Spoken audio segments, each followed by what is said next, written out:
টাইমটা দেখুন, এখন আমেরিকার প্রেসিডেন্টের জন্য 24 ঘন্টায় দিনরাত, আবার আমার আপনার জন্য 24 ঘন্টায় দিনরাত। আমাদের টাইম ম্যানেজমেন্টের যে সমস্যাটা হয়, আমরা ঠিকমতো যে কথা আগে আমি বলছিলাম যে প্রায়োরিটাইজ করা বা কম্পার্টমেন্টালাইজ করা, এই ব্যাপারটা কিন্তু আমরা করি না। আমরা একটা কাজ যখন করি, আমরা একটা অটো পাইলট মোডে চলে যাই, করছি তো করছি, কিন্তু আমাকে আগামী 2 দিন পরে যে কাজটা করতে হবে সেই প্ল্যানিংটা কিন্তু এখনই করে রাখতে হবে। এই জিনিসটা, কারণ আমরা একে বলি টাইম বক্সিং। মানে একটা আমি কি করব না করব সেটা গুরুত্ব বুঝে সেটাকে হায়ারার্কি ওয়াইজ সাজিয়ে নিতে হবে, যে এইটার পরে আমি এইটা করব, এইটার পরে এইটা করব।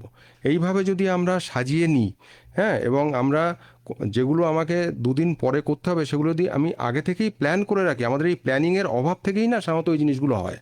আমরা একসময় খুব বেশি কাজ করি, আবার দেখা গেল যে এত বেশি কাজ করে খুব এক্সস্টেড লাগলো, আমি পরপর 2 দিন আর ঠিকমতো কাজই করলাম না, যার ফলে সেই কাজগুলো জমে গেল।